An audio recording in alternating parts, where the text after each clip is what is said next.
ये खासतौर पर टिकटॉक के लोगों के लिए पैगाम भेजा उसने। टिकटॉक एप्लीकेशंस बनी हुई हैं, इनके ऊपर जो चीज़ नज़र आती है वो असल में उस तरह नहीं है। तो ये मेरी बच्चों से भी गुजारिश है और कि ये सब झूठ है।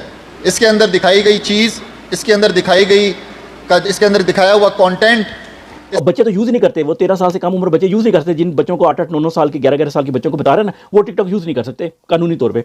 ये नहीं बता रहा, कानून नहीं बताएगा आपको। अब आपको बता रहा है, ये एक पैगाम दिया है। इसके बीच में कहानी ये है कि एक चौकीदार है जिसका काम था स्कूल के बाहर खड़े होना, और वो अंदर आया और टीचर को, उसने प्रोफेसर को साइड पे किया। उसने कहा जी मैं बताऊँगा आपको कि आपने क्या पढ़ना है, क्या नहीं पढ़ना, क्या करना है, क्या नहीं करना, ज़िंदगी कैसे गुजारनी है, मैं बताऊँगा। ये है वो चौकीदार जो आपके सरों पे बैठ गया और कहता जी अब मैं टीचिंग भी मैं ही करूँगा।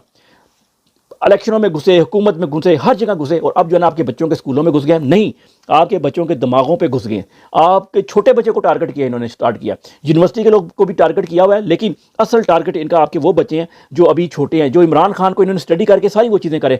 अब ये वो चौकीदार है जो चौकीदारी छोड़ के हमारे पीछे पड़ गया, और हम पाकिस्तान के नौजवानों को आगे आना होगा।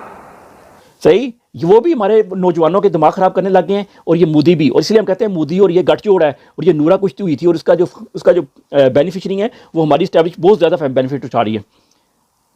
धमकी सुने, सुख चैन की जिंदगी जियो, ये सुने, रोटी खाओ वरना मेरी गोली तो है ही। मेरी गोली तो है ही।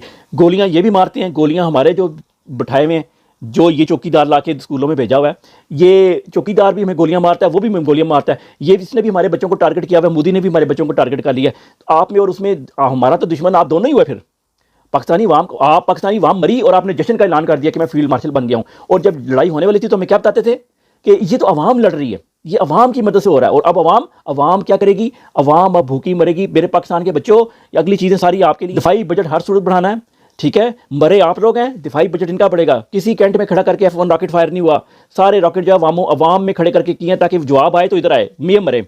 इस पर सोचना नहीं, तनख्वाहें डबल ट्रिपल करनी है, आपकी नहीं, आपके वालिद साहब की नहीं, इनकी। ये जो आपको लेक्चर दे रहे हैं स्कूलों में जाके चौकीदार साहब, और तमाम तरक्याती बजट खत्म करने होंगे। कोई तरक्की नहीं होगी, आपके स्कूल बंद, आप प्राइवेट स्कूलों में पढ़ेंगे, जलील होंगे, आपकी कोई हेल्थ नहीं होगी। बच्चों, ये आपके लिए खास तौर पे है। बच्चों को अपने को बताएं आप लोग। इसके लिए अगर पाकिस्तान के तमाम तरक्याती बजट खत्म करना पड़े, करें। पार्लियामेंट की बिजली बंद कर दें। जो आपके नुमाइंदे जाते हैं 100 कॉल 2 नंबर ही सही, वो उनका भी। और हमें सड़क पर बैठना है तो बैठा दें। एक इस तरह का बेगैरत पहले भी आया था, और उस बगैरत का एक चमचा था, ये भी उसी बगैरत का चमचा। वो कहता था घास फूस खा लेंगे हम, एटम बम बनाएंगे। वो घास फूस खिलाई उसने, उस इदारे ने, और खुद हेल्थ फ्री, एजुकेशन फ्री, खाना फ्री। आपकी सब्जियां 2-2 रुपए किलो मिलती हैं, आपको 200-200 रुपए किलो मिलती है।